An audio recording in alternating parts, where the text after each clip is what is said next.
자, 이제 아까 유민희 교수께서 전이성 또는 재발성 기스에서 1차 치료제로 이마티닙에 대한 이마티닙 치료에 대한 것을 설명을 쭉 해주셨죠. 그래서 실제 아까 우리 병원에서 보고한 바와 같이 실제 이제 그 미국에서 대규모 임상 연구에 들어갔던 그 이마티닙의 치료 성적에 비해서 우리가 월등하게 높지 않습니까? 그거는 이제 아까 그 이유에 대해서 많이 설명을 하셨죠. 그래서 이제 그 이제 수술 를 해서 뭐 더 많이 해놨다는 거, 그러니까 글리백 쓴 다음에 남아 있는 종양을 뭐 적극적으로 떼냈다든가 뭐 이런 것도 있지만은 제 생각에는 이제 임상 연구, 대규모 임상 연구라 그러면은 거기에는 이제 그리고 또 특히 그게 이제 그 이마티닙 글리백이 나온 지 얼마 안 됐기 때문에 여러분 지금도 아마 글리백 쓰다가 부작용 나고 뭐 이렇게 해서 문제가 되셔가지고 중지하고 이러신 분이 많이 있으십니다, 사실은. 그러니까 처음에는 그런 거를 잘 못했죠. 그다음에 더더군다나 이게 미국 같은 데는 우리 병원, 서울 아산병원처럼 큰 병원이 없어요. 그러니까 다 이제 뭐 암만 큰 암센터라도 기스가 그 흔한 질환이 아니기 때문에 그다음에 또 많은 환자를 저가기 위해서는 뭐 조그만 병원들도 다 참여하고 그러기 때문에 실제 한 그 종양내과 의사가 그 치료하는 환자라는 게 굉장히 제한돼 있거든요. 근데 이마티닙이라는 약이 최초에 이제 적용이 돼 가지고 해보니까 이걸 뭐 잘 모르는데 부작용이 나오면 그걸 뭐 잘 처치를 못하기도 하고 뭐 이렇게 됐기 때문에 내 생각에는 그 치료가 좀 잘 안 된 면이 있겠고, 그에 비해서 이제 우리 병원은 단일 병원에서 우리 종양내과 우리 선생님들끼리 쭉 처음에는 우리도 이제 뭐 잘 몰랐던 것도 하면서 이렇게 연구를 해가고서 그러면은 이제 그런 거에서 쭉 쌓이는 거죠. 그래서 이제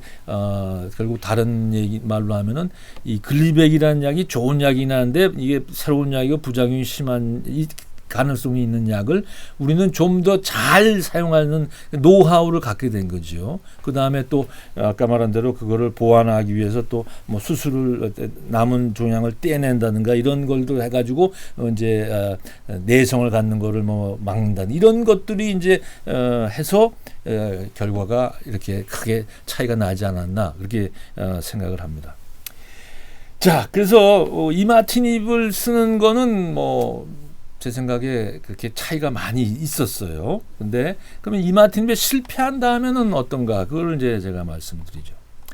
자, 아까 유민희 선생이 보여주셨던 그런 그림인데 우리 기스트에서 글리백 치료하는 것을 이런 꼬마 전구 회로로 해서 이제 모식도로 보여준 거죠. 근데 이제 글리백이 안 듣는 경우는 만일에 이 스위치가 이 글리백이라는 약의 수보다 더 많으면 이건 뭐 다 못 막는 거잖아요. 이쪽으로 여기는 다 막아도 모자라가지고 여기는 통하게 되지 않습니까? 이러면은 살아있는 세포가 남게 되죠. 그러니까 이거는 이제 다른 얘기로 전문 용어로 하면 이 KIT PDGF라는 이 수용체가 아주 과발현 더 많거나 또는 그 약인 이마티닙이 같은 뇌알을 먹어도 400ml를 먹어도 혈중 농도가 사람마다 낮을 수가 있지 않습니까? 그런 경우는 이런 경우가 해당되겠죠. 그 다음에 또 다른 경우는 이 스위치가 변화가 생긴 거예요. 그냥 이렇게 스위치인 경우에는 딱 이렇게 막으면 되는데 여기 이렇게 뭐가 생겨가지고 이 약이 이 스위치를 차단을 못하는 거죠. 이거는 이제 이 수용체에 새로운 돌연변이가 생긴 경우를 얘기하게 되겠고, 그 다음에 또 이 회로에 이 스위치 이거 말고 또 다른 또 경로가 또 통하는 데가 있어. 그러면 암만 여기 막아봐야 또 다른 경로를 통해서 이 회로는 계속 되고 그러면은 결국은 이제 약이 안 듣게 되는 거죠. 그래서 우리가 이제 이마티닙이 글리백이 안 듣는 내성 기전을 대개는 이렇게 분류를 할 수가 있습니다. 근데 이 중에서는 물론 대개 이제 우리가 이게 새로운 돌연변이가 발생하는 경우가 가장 큰 원인으로 지금 알고는 있습니다. 그렇지만 이렇게 이마티닙 혈중 농도가 낮은 경우도 분명히 있고 그다음에 다른 경로의 활성화도 일부 있습니다. 자, 그러면 이제 이 내성이라는 게 이제 발생을 하지 않는 게 더 중요하죠. 그럼 아까 이제 유민희 선생 강의 중에 이마티닙 치료 후에 잘 들어가지고 주른 다음에 그래도 남아 있는 종양 그걸 띄는 거를 이제 얘기를 했는데 그게 왜 중요하냐면 이제 아까 우리가 그걸 떼 보면 괴사가 아까 뭐 꺼멓게 된 걸 괴사라 그랬지 않습니까? 그러니까 괴사라는 거는 이제 암세포가 많이 죽은 거예요. 그래서 물같이 됐어. 근데 문제는 그게 다 죽은 게 아니라는 거예요. 그거를 현미경을 보면 많은 세포는 죽었지만 일부에 이렇게 뜨문뜨문 이게 살아있는 세포가 있어요. 그거는 아까 제가 표현을 글리백에서 억눌려는 있지만 죽지는 않은 거죠. 그 세포들이 이 시간이 지나다가 어느 순간에 이런 아까 말한 새로운 내성 돌연변이를 획득하게 되면 그때는 이제 약이 안 듣고 약을 쓰는데도 불구하고 이제 점점 더 커져가지고 뭐 또 전이가거나 이렇게 하는 게 되는 거죠. 그러니까 그거를 이제 막으려면 아까 말한 대로 그 줄어든 상태에서 그걸 남아 있는 걸 떼내면 그러면은 뭐 세포 뭐 없어졌으니까 그게 뭐 또 돌연변이가 생길 수가 없잖아요. 물론 이 그때 눈에 보이는 거 이외에도 이게 벌써 전이가 있는 거니까 작지만 눈에 안 보이게는 다른 살아있는 세포들이 딴 데도 있을 거예요, 사실은. 그렇지만 우리가 이 내성을 획득하는 거는 많은 세포가 있는 데가 더 내성이 확률이 높아지는 거죠. 그렇죠? 뭐 당연히 우리가 뭐 자식이 많으면 바람 잘 날 없다는 것처럼 뭐 한두 명만 있으면은 그거 잘 키우면 되잖아요. 그러니까 그거 마찬가지로 이게 내성도 이게 세포가 원래 많았던 부위에 이제 확률이 높아지니까 그 많았던 부위를 남은 걸 떼내면 그 내성 발현의 확률이 떨어지는 거죠. 그래서 실제 우리가 이제 그 이마티닙을 써서 줄어든 다음에 남은 거를 절제를 하고 이마티닙을 계속한 군하고 그냥 절제하지 않고 그냥 이마티닙을 계속한 군을 이제 후양적으로 비교해 봤더니 여기 같은 것처럼 무진행 생존 기간이 절제한 경우가 훨씬 좋아요. 여기는 절제 안 하고 그냥 했더니 점점 시간이 지날수록 이제 안 듣는 경우가 생기는 거죠. 생존 기간도 따라서 절제한 환자는 이렇게 좋은데 임상 결과를 얻었고 그래서 이런 거는 이제 우리만 경험한 게 아니라 전 세계적으로 여기에 대해서는 다 이제 우리가 공통으로 이런 결론을 공유합니다. 그래서 전 세계적으로 우리가 글리백을 쓴 다음에 남아 있는 종양은 어떻게든 뛸 수만 있으면 뛰는 거를 이제 권합니다. 그런데 무리하게 뛰다가 그것 때문에 무슨 뭐 출혈이 되거나 뭐서 또는 뭐 잘못해서 이러면 안 되잖아요. 그러니까 문제는 이걸 남은 거를 다 뗄 수 있느냐에 대한 판단이 중요합니다. 그래서 그것도 역시 이제 외과 선생님들이랑 같이 우리가 이제 다학제 논의를 해서 이게 수술하는 게 가능하고 또 그게 큰 무리가 없다. 그러면은 우리가 이제 적극적으로 이렇게 수술을 권하게 됩니다. 자, 그거는 이제 우리 병원도 아까 말씀드린 것처럼 이제 그 초기에 이마티닙 쓰기 시작할 때보다 후반기에 점점 이런 노하우를 갖게 됐기 때문에 초반기에 또 그리고 수술에 대한 것보다 후반부에 우리가 수술하는 게 더 낫다는 걸 알게 돼 가지고 수술 적극적으로 한 거잖아요. 그렇기 때문에 그런 이유로 초기에 2001년부터 7년까지의 기간에 비해서 2008년에서 2014년에 이제 이마티닙을 한 환자들이 그래서 성적이 이렇게 나은 겁니다. 그리고 생존율의 경우에도 그런 트렌드를 갖고 있죠. 그래서 이런 것들을 볼 때 역시 이마티닙 쓴 다음에 남은 거를 떼내면 내성 발현을 예방하는 데 도움이 돼요. 그래서 치료 성적이 좋다. 이렇게 할 수 있습니다. 자, 그러면 이제 이미 이제 내성이 발현된 경우는 어떻게 하느냐? 우리가 이제 뭐 이걸 갖다 분류를 이제 일부만 이제 안 듣는 경우하고 또는 뭐 병변이 여러 군데 있는데 다 뭐 한꺼번에 여기도 안 듣고 저기도 안 듣고 다 이렇게 전반적으로 진행한 경우로 해서 국소적, 전신적 이렇게 나눠 봅니다. 그래서 이제 국소적 진행의 경우에는 우리가 이제 뭐 수술이나 또는 고주파 치료나 뭐 이런 거라서 그것만도 이제 떼낼 수가 있죠. 나머지는 일단은 크지 않고 있으니까 그걸 생각해 볼 수 있잖아요. 그게 아까 이 케이스는 아까 우리 유민희 선생님이 보여줬던 그 케이스인데, 그래서 이 부분이 이제 나머지는 다 이렇게 괴사된 대로 유지되는데 이 부분만 이렇게 살아있는 것처럼 막 커지니까 요거를 이제 수술해가지고 떼냈어요. 그러면은 또 얼마간 또 유지가 될 수가 있습니다, 사실은. 그렇지만 이 이제 요 다른 부위에 다 죽은 것처럼 보여도 여기도 다 아까 살아있는 세포가 있다 그랬죠. 그렇기 때문에 전신 치료, 즉 약물 치료를 안 하면 안 되는 겁니다. 자, 그래서 우리가 이제 실제 이렇게 전신에 뭐 여러 군데 다 한꺼번에 이제 안 듣게 되는 그런 경우는 이렇게 떼내는 거를 하는 게 뭐 도움이 안 되는 건 일찍부터 알고 있는데, 이렇게 한두 군데에서 요거를 떼내거나 이렇게 할 수 있는 그런 경우에 그거를 떼고 약을 쓴 경우하고 떼지 않고 그냥 약만 쓴 경우를 또 한번 우리가 비교를 해봤어요. 그랬더니 떼고선 약을 쓰는 경우가 그 안 듣는 부위를 안 떼고 그냥 약을 바꿔가지고 또는 약을 올린다는 약을 바꿔가지고 한 거에 비해서 이렇게 치료 성적이 차이가 나게, 그러니까 이게 국소적으로만 이 병이 안 듣게 된 경우 그걸 뗄 수 있으면 떼고선 약을 바꾸거나 이렇게 하는 것이 훨씬 효과적이라는 것을 또 알게 됐습니다. 자, 그 다음에 이마티딘 내성의 원인에 따른 치료 중에 이제 아까 두 번째, 그러니까 아까 이제 첫 번째 나왔던 그러니까 이 수용체가 과발현되거나 혈중 농도가 낮아서, 다시 말해서 수의치 수에 비해서 약이 모자라는 경우는 그러니까 약을 높여주면 되잖아요. 그래서 우리가 4알 써서 안 되면 8알로 이제 올리는 이유가 바로 이런 이유입니다. 그래서 이거는 이제 외국의 연구 결과가 있는데 4알에 안 듣는 경우 이제 이마티닌을 8알로 올렸더니 여기 나온 것처럼 외국의 아주 대규모 연구에서 한 3분의 1의 환자가 이게 종양이 줄어들거나 또는 뭐 커지지 않는 이런 카테고리에 이제 해당이 됐고, 실제 우리 병원에서도 이제 4알에 안 들어가지고 8알까지 증량했더니 역시 마찬가지로 한 3분의 1 정도의 환자에서 효과가 있었습니다.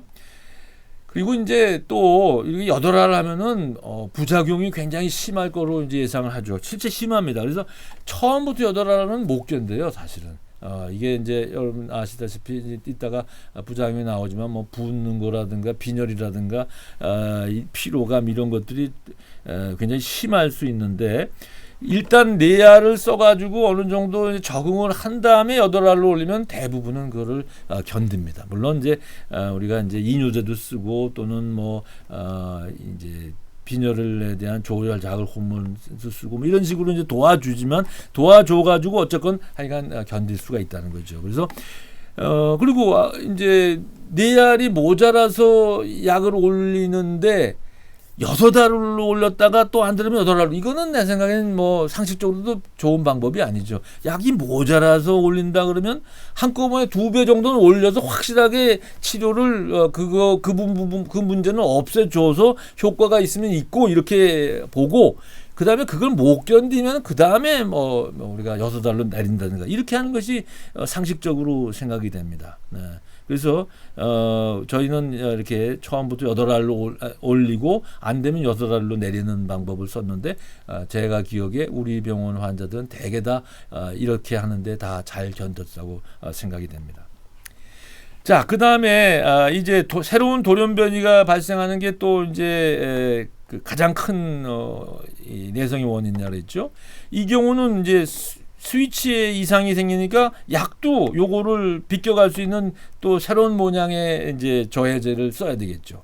그래서 이제 나온 게 2차, 3차 약제입니다. 물론 이 2차 약제부터는 이제 혈관 생성 억제 효과가 있는 게 이게 같이 있습니다. 그래서 이것도 일부 이제 왜냐하면 종양이 이제 진행을 하거나 하려면 피를 이제 새로 받아야지만이 이제 하니까 신생혈관 형성성을 억제하면은 치료에도 효과가 좀 있는데, 근데 이것보다는 실제 새로운 아까 스위치에 맞는 돌연변이가 생긴 스위치에 맞는 새로운 모양의 이제 그 약이 더 주요한 거죠. 그래서 요런 거는 이제 요 혈관 생성 억제 효과가 장점이기도 하지만 단점도 돼요. 이거는 또 이제 암이 자라는데도 중요하지만 상처가 생기면 상처 치유하는데도 새로운 혈관이 막 나와서 그거를 새살이 돋아나야 되잖아요. 근데 그것도 이제 방해랍니다. 그래서 실제 이런 수텐이나 또는 이따가 보면 3차 치료 스티바가나 이런 약들이 상처가 있는데 쓰면은 그게 잘 안 아물어요. 그래서 우리가 만일에 이런 약을 쓰시는 분이 이제 수술이 필요한 경우는 그 수술 전후를 한 일주일씩은 적어도 약을 중지하기를 권하죠. 물론 아주 응급 수술을 할 수 없이 한 경우도 있어요. 그런 경우도 대부분은 문제가 안 되는데 이럴 가능성이 있다는 거죠. 그리고 실제 우리 환자들 중에 이제 이렇게 잘못해가지고 뭐 이 종양하고 배 거죽하고 해서 통로가 생기고 이래서 그게 좀 막히기를 기다려야 되는데 이 약을 쓰면은 이게 또 벌어지고 뭐 이런 일들이 이 수텐이나 스티바가를 쓰면 더 많이 있습니다.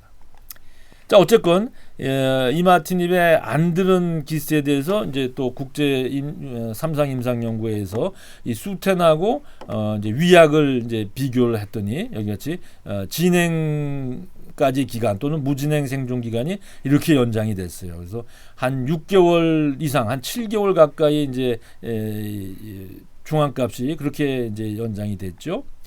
그래서 우리 병원에서도 이제 이전에 어떤 환자들을 이제 점점 이제 그 기간에 따라서 이제 환자 수가 늘어났는데 보니까 여기 보시는 바와 같이 한 반응률은 한 뭐 15% 정도고, 근데 도움 받는 환자는 한 3분의 2 정도의 환자는 일단 진행을 안 하고 해서 도움을 받는다, 이렇게 생각이 되고, 아까 용량을 올릴 때는 한 3분의 1 정도 환자가 도움을 받는지 않습니까? 근데 이 수텐의 경우는 2차 치료제로서 수텐의 경우는 한 3분의 2 정도의 환자가 이제 도움을 받아요. 그래서 우리가 순서는 4알에 안 들으면 8알로 올렸다가 그게 안 들으면 수텐으로 넘어가는데 그럴 때 그 확률이 그렇다는 겁니다.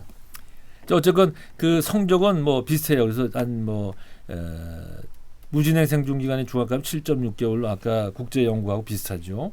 그다음에 이제 전체 생존 기간은 한 22개월이었고, 근데 여기 보시는 바와 같이 수텐의 경우에는 뭐 이마티닙하고는 또 완전히 스토리가 다르죠. 2차 약제로 됐을 때는 그렇게 예후가 좋지는 않아요. 그렇지만 여기 보시는 바와 같이 이게 한 뭐 10%는 좀 안 되고 한 5%에서 10% 사이의 환자는 굉장히 오랫동안 수텐으로 잘 컨트롤돼서 한 10년 이상 이렇게 컨트롤되고 계신 분도 계세요.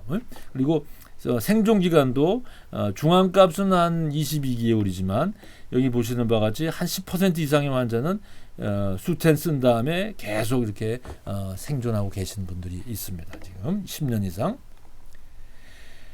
자, 근데 이제 그러면 우리가 이것도 아까 이마티닙의 경우에는 이제 초창기에 했을 때랑 그 후반기가 차이가 났잖아요. 그러면은 수텐은 어떤가 봤더니 수텐은 무진행 생존 기간이 초창기나 후반기나 별로 차이가 없어요. 물론 생존 기간은 후반기가 좀 나은데 이 이유는 이제 그 스티바가라는 약이 후반기에 나왔잖아요. 그러니까 이 전반기의 환자들은 그 스티바가 덕을 못 보신 분들이 있을 거고, 물론 뭐 다른 또 무슨 우리가 하는 무슨 다른 지지요법이나 이런 것들이 좀 발전했을 수도 있긴 있겠죠.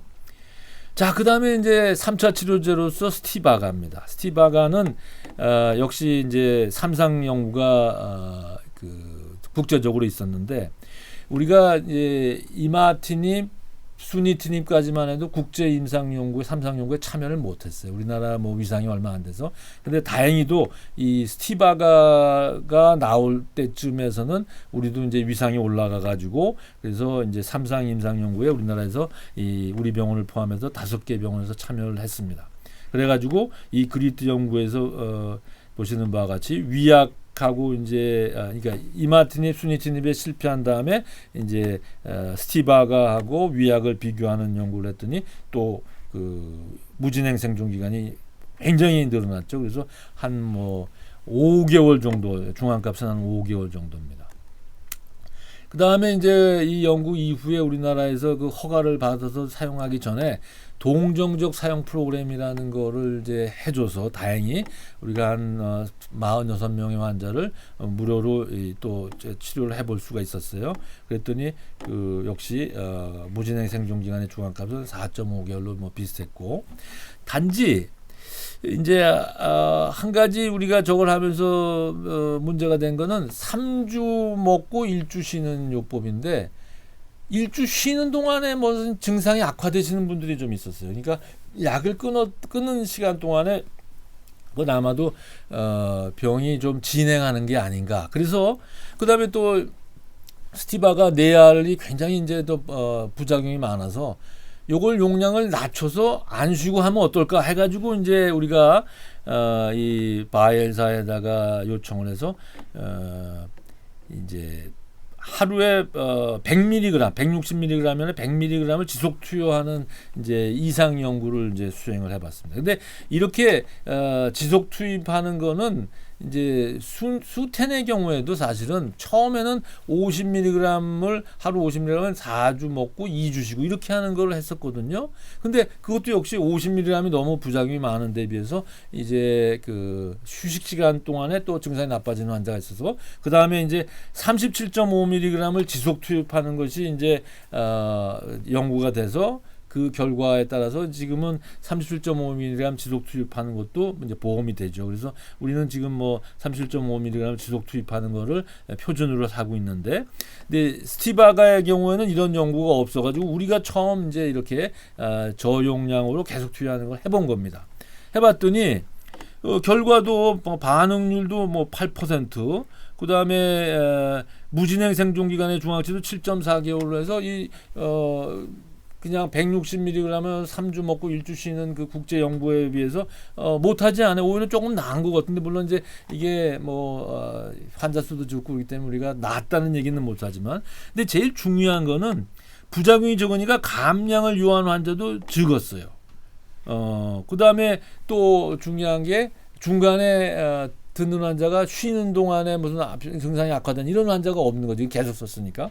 그래서 사실은 이제 이 저용량 지속 투여 요법의 굉장히 고무적인 결과를 우리가 보고는 했는데, 이게 이제 회사 측에서 이런 저용량 요법에 맞는 약제 개발을 안 하겠다고 그래서 결국은 우리가 이거를 더 이상 추진을 하지 못하고 있습니다. 그렇지만 하여간 이런 점이 있기 때문에 앞으로 언젠가는 이런 그 방법의 치료가 더 추구가 돼서 환자들한테 도움이 되었으면 좋겠습니다.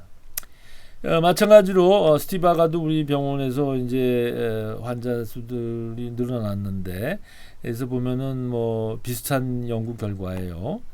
그래서 아까 그래서 요거는 넘어갈 수 있겠고, 자, 근데 이제 이것도 우리가 한번 기간에 따라서 한번 비교를 해봤어요. 이거는 이제 도입된 게 2011년부터이기 때문에 이제 그 2011년부터를 두 가지로 나눠 가지고 봤더니 무진행 생존 기간이 이 뒷부분이 좀 나아요.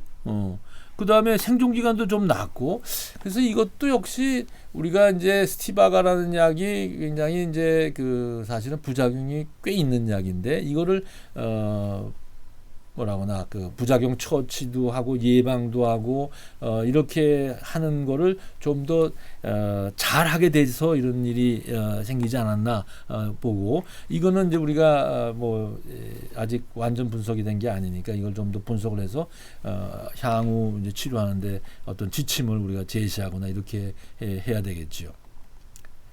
그 다음에 이제 이 약 저 약 다 안 듣게 되면은 어떻게 하느냐. 그럴 때 외국에서는 뭐 일찍부터 글리백을 다시 쓰는 거를 해왔고, 그거는 뭐 보험에서 다 됐어요. 일본 같은 경우는 거기는 한번 뭐 이 어떤 약제가 어느 병에 보험이 허가되면 그거를 뭐 안 듣는데 쓴다고 그래서 보험 삭감하지 않습니다. 근데 우리나라는 이게 뭐 조금이라도 그거 하면은 이제 심평원이라는 데서 봐가지고 자기네들이 봐서 이게 원칙에 어긋난다 그러면은 삭감해서 못 쓰게 하는 거죠. 그래서 우리가 이제 이 외국에서는 다 하고 있는 모든 약제에 실패했던 환자에서 물론 처음에는 이마티닙에 들었던 환자죠. 그게 처음부터 안 들은 환자는 또 써도 안 들으니까. 그러니까 이제 그런 환자에서 우리가 이마티닙을 다시 투여하면은 그렇지 않은 환자보다 뭐 낫지 않는가 이걸 증명하기 위해서 이제 임상 연구, 3상 연구를 한 겁니다.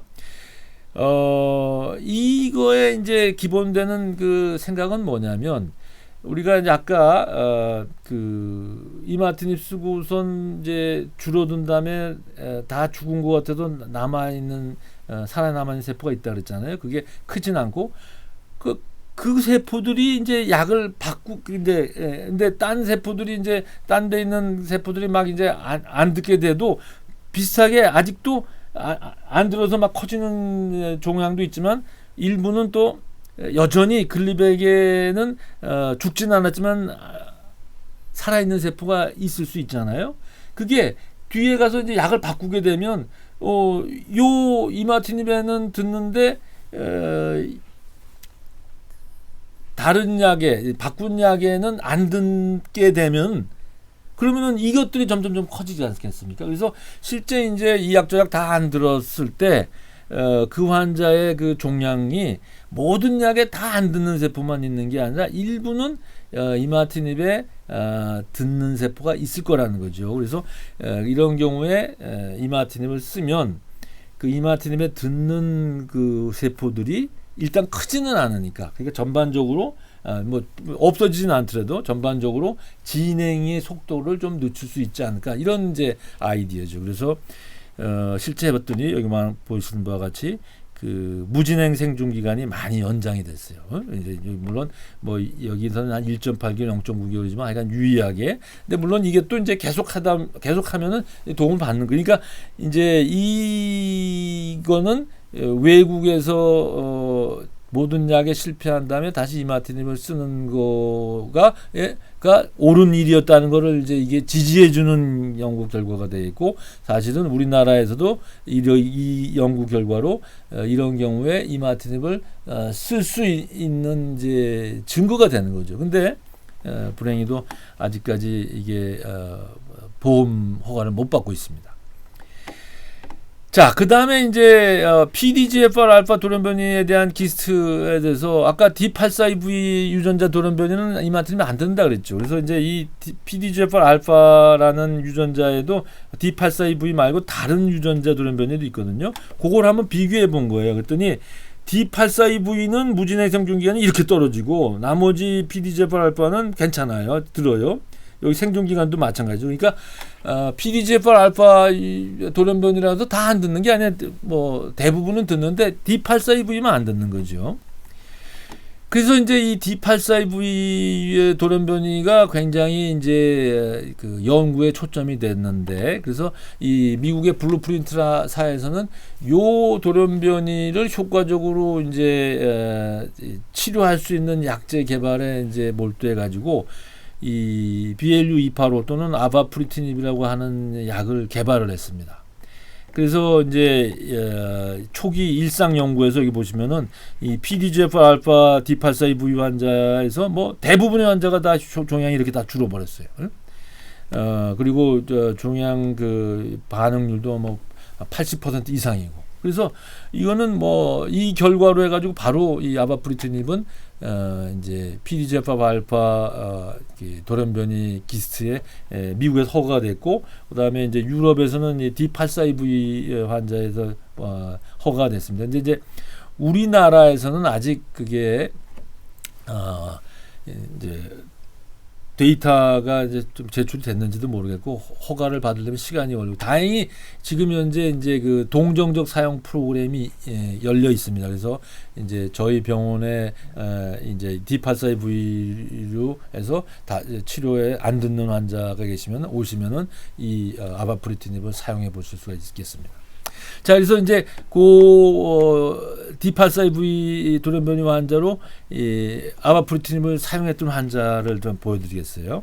이 환자는 이제 이게 D842V 돌연변이가 특히 위에 원발 부위가 위에 생기는 경우가 대부분이에요. 그러니까 실제 뭐 만일에 유전자 돌연변이 검사를 하기가 어려우면 이 위에 원발 부위인 경우는 그래도 꼭 해야 돼요. 근데 다른 소장인 경우에는 그럴 확률이 굉장히 낮기 때문에 그런 경우는 뭐 이걸 너무 걱정 안 하셔도 되지만 위에 발생한 경우는 이런 이유로 해가지고 아까 특히나 그 재발 방지용 치료를 하기 전에는 반드시 하셔야 되고, 이 환자가 이제 위에 발생했는데 이게 2011년이니까 이제 고위험군인데 D842V였기 때문에 이제 고위험군인데도 불구하고 우리가 이제 치료를 안 했죠. 재발 방지용 치료를. 근데 불행히도 한 2년 있다가 간에 이렇게 재발을 했어요. 근데 이제 일단은 재발을 한 거니까 이때는 그래도 뭐 혹시나 해가지고 이마티닙을 치료를 한 거죠. 했더니 여기 또 다른 또 종양이 생겼잖아요. 그러니까 안 듣는 거죠. 그래가지고 이제 수텐으로도 바꿔봤는데 또 안 듣고, 그 다음에 뭐 절제 수술, 고주파 치료, 뭐 새로운 약제 이렇게 했는데도 다 안 들었어요. 그래가지고 2017년 11월에 이와 같이 간에 뭐 굉장히 크게 이제 진행이 됐죠. 근데 이 연구에 참여해가지고 치료를 했더니 아까 유민희 선생님 그 강의에서 들었지만 이렇게 경계가 뚜렷해지면서 안에가 꺼멓게 되면은 이건 괴사가 일어난 거고 그러면 효과가 있다는 거죠. 그래서 여기 2019년 1월 이때 보면은 마지막에는 이렇게 이제 크기는 안 줄었지만 분명히 누가 봐도 이건 효과가 있다는 걸 알게 되는 거죠. 그렇죠? 그다음에 이제 물론 이 약제도 이제 그 300ml로 시작하지만 이제 그 부작용이 있어요. 그래가지고 뭐 빈혈도 오고 뭐 이렇게 또 해서 또 그다음에 기억력도 좀 감퇴가 되고 그래서 대개는 한 알로 이제 결국은 줄이는 경우가 많은데 어쨌건 이렇게 해서 뭐 D842V 환자는 굉장히 치료 효과가 높습니다. 그래서 이제 이 아바프리티닙을 그러면은 D842V 말고 다른 이제 그 유전자 돌연변이에도 효과가 있지 않을까 해가지고 이제 국제적인 삼상 연구가 일어났는데 이거는 이제 이마티닙, 수니티닙에 실패한 환자에서 3차 역제로 이제 스티바가니까 그 스티바가 대신에 아바프리티닙을 쓰면은 아바프리티닙이 더 효과가 있지 않나 해가지고 이제 임상 연구를 했어요. 그래서 이제 이마티닙, 수니티닙이 실패한 환자를 한쪽은 아바프리티닙, 한쪽은 스티바가 이렇게 했는데 무진행 생존 기간에서 양군 간의 차이가 없었어요. 그래서 이 아바프리티닙은 D842V에는 무지무지 효과가 있고 유일한 약제지만 다른 적에는 뭐 3차 요법제로 스티바가보다는 뭐 이제 낫지는 않다. 물론 스티바가에 안 듣는 경우에 이 아바프리티닙을 써가지고 도움을 받을 가능성이 없는 건 아니에요. 여기 실제 이 연구에서도 이제 스티바가에 안 듣는 환자에서 아바프리티닙을 했더니 뭐 듣는 환자도 있긴 있었습니다. 그렇지만 실제 이렇게 해가지고는 이거 갖고는 이제 허가를 못 받으니까 이 약은 이제 D842V 환자에서만 사용할 수가 있겠고, 근데 우리나라는 아직 뭐 허가를 못 받았습니다. 그 다음에 새로운 약제로 이제 여러분이 리프레티닙이라는 약, 이건 그 제가 그 상품명은 지금 잘 기억을 못 하겠는데 이거는 이제 우리나라는 참여를 못했고 유럽에서 주로 시작된 건데, 그래서 이마티닙, 수니티닙, 스티바, 레고라티닙 이게 3제가 다 안 들은 환자에서 이제 4차 요법제로 리프레티닙하고 이제 위약을 비교한 거죠. 그랬더니 한 9% 환자에서는 종양이 30% 이상 줄고, 그 다음에 무진행 생존기간 이렇게 유의하게 연장이 됐습니다. 그래서 이 약제는 미국하고 뭐 유럽에서는 이제 허가가 돼가지고 아마 사용할 수 있는데, 우리나라는 뭐 제약사에다가 뭐 암만 얘기해도 아직 뭐 전혀 연락이 없네요. 단지 우리가 이 리프레티닙은 2차 요법제로서 수텐하고 비교하는 임상 연구에는 우리가 참여를 했어요. 그래서 지금 현재도 그 임상 연구에 참여해서 리프레티닙을 2차 요법제로 사용하시고 계신 분이 있습니다. 그래서 근데 그것은 이제 비교해서 리프레티닙이 수텐보다 2차 요법제 나은지는 결과가 아직 기다려 봐야 됩니다. 근데 어쨌건 이 4차 요법제로서 이제 이런 정도의 효과가 있는데, 물론 여기도 보시는 바와 같이 한 12개월 되면은 한 20% 정도만 이제 효과가 남는 거죠. 한 반수의 환자는 한 6개월 정도, 6개월 정도가 이제 효과가 있는 거죠. 그렇기 때문에 지금 이 약제를 저도 이제 최근에 어느 환자분이 이제 4차 요법제로서 이제 이거에 대해서 우리 상의를 한번 해봤는데 지금 그 뭐죠 새로운 약 허가 안 된 약 저기서 들여오는 그쪽에서 보험 안 되고 이렇게 해보니까 뭐 한 달에 뭐 4천만 원인가 뭐 굉장히 엄청나게 비싸더라고요. 그러니까 이제 이런 정도를 가지고 그런 돈을 주는 거는 아마 어렵지 않을까 누구든지 이렇게 생각이 되고. 그래서 어쨌건 그렇지만 이제 중요한 거는 이제 약제가 이렇게 하나씩 개발해서 조금씩 연장돼 가는 거는 굉장히 중요한 일이죠. 그래서 이거는 굉장히 고무적인 일이고 또 지금도 이제 어디선가에 새로운 약제가 이제 개발되고는 있을 것입니다. 자, 그다음에 이제 뭐 여러분이 많이 관심이 갖고 있는 이 면역요법이라는 거, 이거는 이제 뭐 간단히 설명드리면은 우리가 원래 정상적으로 이물질이나 세포가 몸에 들어오면 이제 이걸 이제 없애기 위해서 면역 반응이 일어나지요.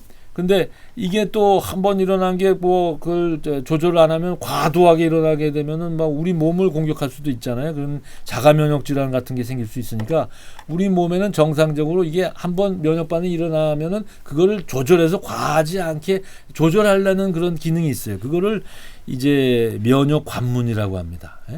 근데 이제 이게 종양 세포가 일단 뭐 종양이 죽을 정도로 면역 반응이 일어난 다음에 이게 작동하면 좋은데 이 종양세포가 이걸 이용해서 자기가 안 죽는 방어 기전으로 이거를 이용하니까 실제 면역 반응으로 이 암을 못 치료하는 거거든요.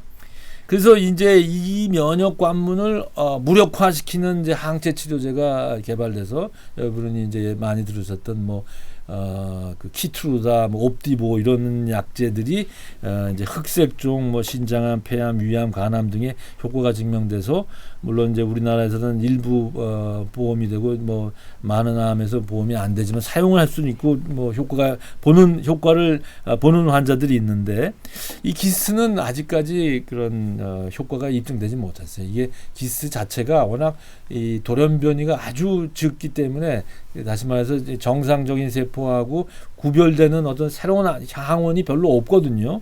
그렇기 때문에 효과가 별로 아직 입증되지 못했는데 이거를 어떻게든 다시 그 효과를 오게 할 수 있는 이런 이제 방법에 대한 이제 임상 연구들이 기초 연구라든가 임상 연구들이 있으니까 이것도 언젠가는 제 생각에 면역 요법이 효과가 있으리라고 보입니다. 그밖에 이제 유전자 검사는 우리가 이제 아까 뭐 D842V를 보기 위한 유전자 검사 그걸 말하는 게 아니라 우리가 막 흔히 얘기하는 지금 뭐 그 이제 유전자 전체 검사하는 거죠. NGS라고 하는데 그런 것들을 이제 우리가 혹시는 이제 유전자 돌연변이가 우리가 모르는 그렇지만 새로운 약제로 효과가 있을 만한 그런 게 그 환자한테 혹시 있을까 해가지고 이제 해볼 수 있는 거죠. 그래서 이제 근데 이거는 그러니까 보통 우리가 이마티닙 쓰면서 처음부터 무슨 효과가 있는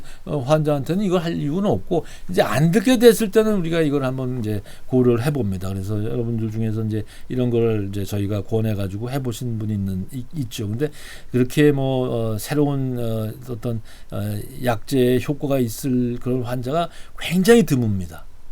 그렇지만 뭐 이런 부분에 대한 것도 이제 새로운 약제가 점점 나올수록 이런 거에 대한 를 이용해서 도움을 받은 환자들이 더 많아지겠죠. 그 다음에 또 우리가 이제 이런 돌연변이나 이런 새로운 변이를 종양을 이제 조직 검사에서 하는 것 말고도 그런 변이가 이제 피로도 흘러나오니까 피에서 그거를 디텍트 할 수 있는 방법들이 개발되고 있는데 물론 조직에서 하는 것보다는 훨씬 어려워요. 그래서 그렇지만 어쨌건 그런 것들도 우리가 지금 연구를 하고 있습니다. 그래서 나중에는 그런 것들을 보고 치료를 결정할 수 있는 그런 때가 오리라고 봅니다. 자, 그래서 결론적으로 이마티닙 치료는 효과가 높지만은 거의 대부분 환자에서 불행히도 내성이 발현될 가능성이 있습니다. 그래서 이제 약만으로는 안 되고 아까 말씀드린 것처럼 우리가 수술로 남은 뇌를 떼내는 거나 이래가지고 우리가 지금 굉장히 지금 아마 한 20년 이상 효과가 계속 지속되는 환자들이 많이 있어요, 사실. 그 다음에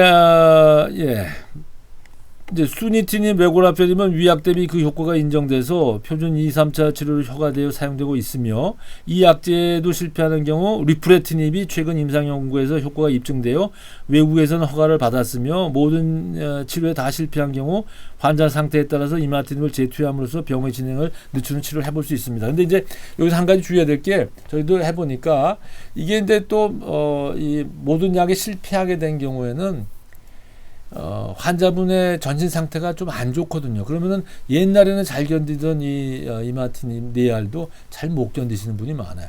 그렇다 그러면 아까 말한 이 득실을 따져볼 때 실이 많은 거죠. 그러면은 권하지 않습니다. 그렇기 때문에 이건 모든 걸 그렇게 판단해 보셔야 되는 거예요. 그 다음에 이제 D842V 돌연변이는 이제 최근에 아바프리티닌 효과가 있음이 입증돼서 외국에서 허가를 받았고 현재 우리나라에서는 동종적 사용 프로그램이 우리 병원에서 진행되고 있으니까 혹시라도 이런 돌연변이가 있었는데 약이 없어서 뭘 못하고 계신 분이 있으면 우리 병원에 오셔가지고 도움을 받기를 바랍니다. 네, 감사합니다. 첫 번째 질문은 표적 치료제 타그리소 다음 약은 언제쯤 나오나요? 타그리소는 이거는 이 기스트에 효과가 있는 표적 치료제가 아니에요. 그러니까 이 타그리소는 잘 모릅니다, 저는. 그리고 언제쯤 나오는지 저는 별로 관심이 없어요. 네.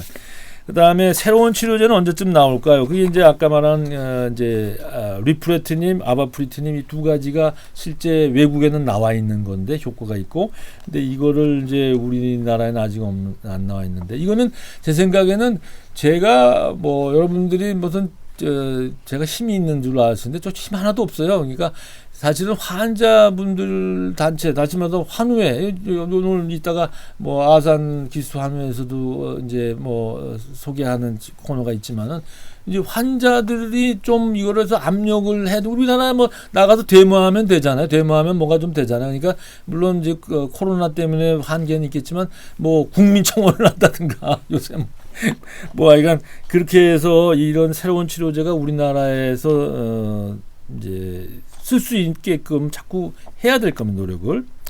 그 다음에 스티바가까지 다 먹으면 이제 치료 방법이 없나요? 지금 이제 표준 치료제로는 그래요. 근데 지만 아까 제가 설명드렸지만 글리백을 다시 써가지고 환자 상태에 따라서는 이제 진행을 좀 지연시키는 치료를 해볼 수 있고, 그 다음에 이제 아까 리프레티닙이라는 약이 외국에는 있으니까 그게 빨리 들어오고 된다면 그거에도 도움을 받을 수가 있겠죠.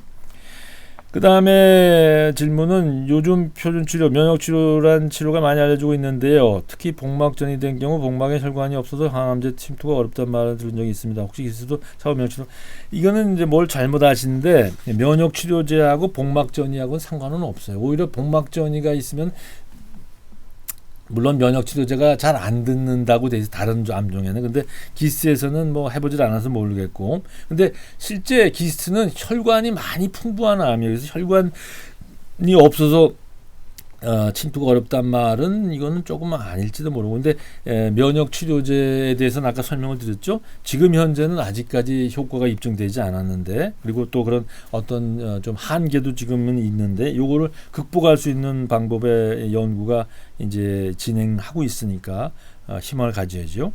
그 다음에 기스트는 예후의 암의 악성도가 중요한가요?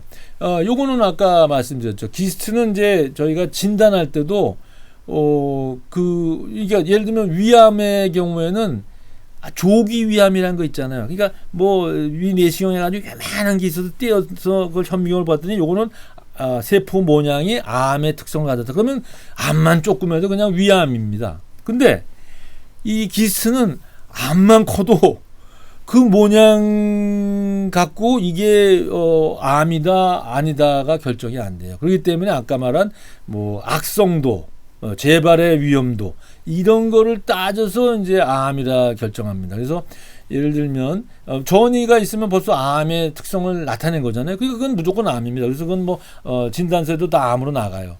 근데 퍼지지 않은 경우에 수술해냈을 때, 근데 그게 아까 말한 대로 재발의 위험이 아주 낮은 경우, 그거는 위에 발생한 경우, 조그만 경우, 세포 분열이 별로 없는 이런 경우는 이제 그렇게 해당되죠. 그러니까 그 모양을 봐가지고는 이제 보통의 위암하고는 달리 암이 아니라고 이렇게 못합니다. 근데 단지 그런 확률이 낮으면 이거는 암으로는 안 되고 뭐 경계성 종양으로밖에는 안 되겠습니다. 이렇게 그거는 또 이제 제가 이제 하는 게 아니라 우리나라 병리학회에서 다른 암과의 형평성을 맞추기 위해서 그렇게 정한 그게 있습니다. 그래서 그거에 따라서 이제 진단을 하고 있습니다. 그다음에 소장 기스입니다. 재발류 걱정되네요. 그다음에 복막 파종으로 수텐 사용 중에도 국소적으로 복막에 남아있는 기스트 제거 수술이 가능한지요?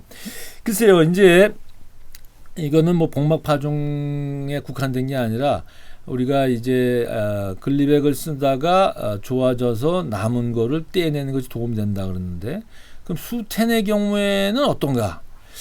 근데 그거는 이제 수텐의 경우에는 또 이제 한 가지 한계가 있는 게 아까 말한 대로 그 신생혈관 억제 작용이 있기 때문에 상처가 치유가 잘 안 된다 그랬죠. 그러니까 수술하는 것도 부담이 일단 되고, 그다음에 이제 2차 치료제로 가게 되면은 벌써 남아 있는 다른 그러니까 눈에 보이지 않는 부위에 남아 있는 부분에서 또 안 듣게 되는 현상이 일어날 가능성이 굉장히 높아요, 사실은. 그렇기 때문에 그 떼내는 보람이 이제 이마티닙에서 했을 때하고는 보다는 훨씬 못하죠.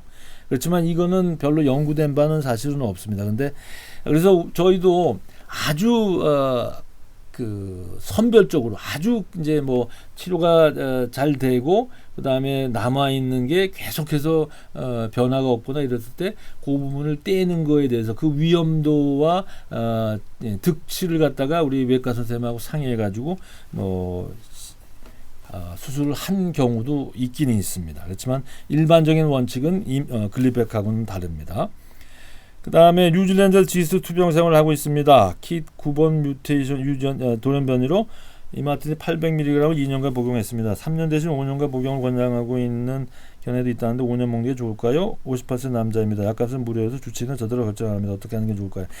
이거는 아마 지금 이제 3년 대신 5년이라고 하는 걸 봐서는 번지지 않은 경우에 근처적 수술을 해내고 재발 방지를 위해서 이제 글리백을 이마티닙을 쓰는 것 같아요. 근데 사실은 이런 경우에 지금 이마티닙 800mg을 쓰는 거는 아직 증거가 없어요. 그러니까 이거는 이제 외국에서 번져 있는 경우에 이마티닙 800mg을 쓰는 게 400mg 쓰는 것보다 이 엑손 9번의 유전자 돌연변이가 있는 경우에는 더 낫다는 게 증명이 되어 있기 때문에 이제 번져 있는 경우에 치료를 할 때는 외국에서는 8알을 권하고 우리나라는 아직 그런 증거가 없어서 4알을 권합니다.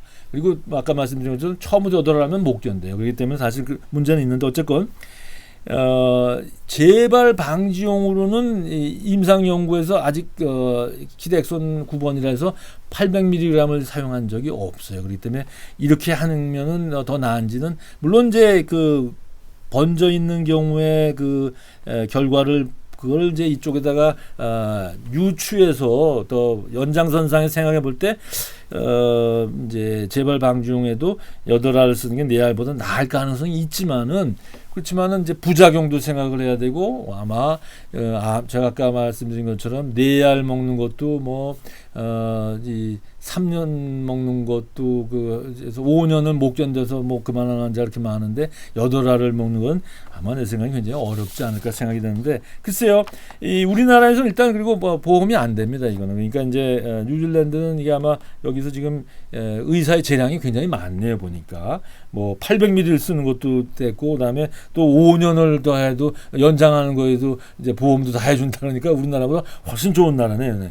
그래서 어떻게 하는 게 좋을까 저도 잘 모르겠네요. 이거는. 그다음에 재발로 인한 그리스는 글리백을 끊을 수 없나요? 이건 또 이제 아직 이제 저희가 이거 임상 이제 좀 이제 결과를 아마 분석해 보려고 합니다. 재발 또는 전이가 돼 있어서 이제 글리백을 쓴 다음에 뭐 남은 거를 떼내서 아무것도 안 보이는 상태로 5년 이상 지났을 때 우리가 환자분들이랑 상의해서 이제 약을 끊어보는 거를 이제 해서 끊는 환자들이 상당히 있었어요. 근데 이제 그런 경우 아까 유민희 선생이 이제 보여준 데이터는 우리가 예전에 1년을 사용하고 그다음에 끊었던 환자, 그때는 보험이 이제 안 됐기 때문에 1년 그 약값이 엄청 비싸가지고 그때 환자들이 뭐 자의로 그냥 끊었기 때문에 끊은 거하고 또 안 끊은 걸 우리가 비교해 볼 수 있었는데, 그때는 뭐 1년 갖고는 뭐 안 되지. 그리고 그때는 병이 남아 있는 환자가 많았어요. 근데 이제 지금 우리가 이제 대상이 돼서 얘기하는 거는 눈에 보이는 건 없이 5년이나 글리백으로 이제 그 상태가 유지된 경우, 이런 경우는 혹시 남아 있는 세포가 없을 수도 있지 않을까 해서 이제 하는 건데, 근데 이제 지금까지 그 결과를 우리가 다 분석은 안 했지만 뭐 많은 환자들이 다시 병이 나옵니다. 그 얘기는 눈에 보이지 않게 병이 남아 있다는 얘기죠. 근데 그런 경우에 그렇게 손해라고는 생각을 안 해요. 끊어봤던 게. 왜냐하면 다시 그런 경우 나오는 경우에 다시 글리백을 쓰면 또 들어요, 그 환자들이. 그래서 이거를 안 끊고 계속했던 환자들하고 비교를 할 때 얼마나 손해가 있었을까, 그거는 잘 모르는 거예요. 우리가 그때 그 1년 한 결과도 그 전체 다시 나오긴 하지만 궁극적으로 전체적으로 보면 다시 쓰게 되면 또 듣고 이래가지고 큰 차이가 없었기 때문에 우리가 이제 여기서 이런 생각을 해본 거거든요. 근데 일단 이제 끊을 수 없나요? 이거는 아직까지는 데이터가 없어요. 우리가 이제 그런 데이터를 한번 분석해보고, 근데 일부 환자에서는 분명히 끊고, 지금 뭐 저 환자 중에서도 여러 사람이 아까 말한 대로 5년 정도 그런 상태가 돼서 끊고 나면 다시 안 나와서 지내시고, 이제는 뭐 아예 오지 않으시는 분도 있어요. 그러니까 그런 분들이 있기 때문에 이제 그런 거를 우리가 상의해가지고 했는데, 모르죠. 이제 그 결과를 봐야 되겠죠. 그 다음에 소장의 회장부에 기스가 재발되어서 현재 27개 이상의 종양이 생겨 있습니다. 이런 경우에도 열치료나 냉동치료 가능한가요? 네. 아까 이제 열치료, 냉동치료를 유민희 선생이 얘기하신 거는, 이건 특히나 간에 있는 병이 그거를 이제 없애기 위해 했을 때 이제 열치료, 냉동치료가 이제 해당이 되는 거고, 사실은. 그 다음에 이것도 역시 마찬가지예요. 너무 뭐 많거나 그러면 다 하다 보면 간이 남아납니까? 그러면은 뭐 살 수가 없잖아요. 그 다음에 거기 간만 하면 뭐예요? 또 딴 데 병이 있는데 그게 조절이 되니까, 병이 여러 군데 이렇게 돼 있으면은 보이는 부위 말고도 또 있는데, 그러니까 약으로 조절을 하는 게 우선이고, 그게 되는 한에서 이제 국소 치료를 좀 더 추가해서 도움을 받는다는 거고, 그다음에 이것저것 뭐 안 되는데 할 수 없이 수술하는 경우는 약이 안 됐지만 할 수 없이 수술하는 경우는 그걸 안 하면 문제가 되니까, 예를 들면 막 출혈이 막 뭐 수술하면은 뭐 많이 번져 있고 약이 안 됐지만 할 수 어떻게 합니까? 당장 살려면 이제 그걸 떼내서 일단 출혈을 멈추게 이런다든가, 또는 이제 예를 들면은 뭐 이제 병이 무슨 골반 같은데 무슨 뭐 크게 자라가지고 대변을 못 보고 뭐 이렇게 되면 어떡 합니까? 그럼 뭐 할 수 없이 병이 약이 안 듣고 여러 개지만은 뭐 수술을 그렇게 해서 증상 완화를 위해서 하는 경우가 있습니다. 그 다음에 9cm 종양과 27개 이상의 종양인데 비행기 탈 때 비행기 압력으로도 문제가 올 수 있나요? 이거는 잘 모르겠어요. 사실은 이 압력 그거로 해가지고 뭐 터진다든가 이런 게 가능한지는 잘 모르겠어요. 이렇게 문제가 돼서 그렇게 터졌다든가 이런 거는 아직까지 제가 경험은 못 해봤습니다. 그 다음에 마지막으로 400ml 치료를 하고 3년 하고 수족관차로 재발되면 글리백을 또 400ml 치료하는 내성이 생기는지 이거는 이제 글쎄요. 이제 재발 방지용으로 3년 하고 약을 중지한 다음에 다시 나오면은 그거는 여전히 글리백에 듣는데 끊었기 때문에 나온 거로 생각이 되고, 그럴 때 다시 쓰면 또 듣는다 그랬죠. 그러니까 당장은 대부분이 듣습니다. 근데 물론 뭐 아까 처음부터 안 끊고 하는 환자도 언젠가 이제 안 듣는 날이 오잖아요. 그와 같은 내성은 뭐 얼마든지 생기죠. 근데 이렇게 한 경우 더 생긴 이건 아직 잘 모릅니다. 그다음 계속 도드리표처럼 제발 글리백 이 방법밖에 없나요? 제발 글리백 이런 방법은 없어요. 이 방법이 없나가 아니라 재발돼서 글리백을 쓰다가 안 듣게 되면 약을 바꾸는 거지. 그 다음에 또 무슨 글리백을 쓰고 이거는 아까 말한 대로 할 수 없이 글리백 재투여하는 거지요. 그러니까 이 부분은 아마 지금 그냥 뭐 이런 질문을 들어봐 보면은 환자분들이 혼동하는 게 있어요. 이게 이제 병이 번지지 않은 상태에서 재발 방지용으로 치료하는 부분하고 병이 번져가지고 치료하는 부분을 이걸 막 혼동해요. 사실. 근데 오늘 제가 그런 점 때문에 설명해서 그걸 구분하려고 많이 노력은 했는데 어떻게 잘 이해가 됐는지 모르겠습니다. 예, 자 감사합니다.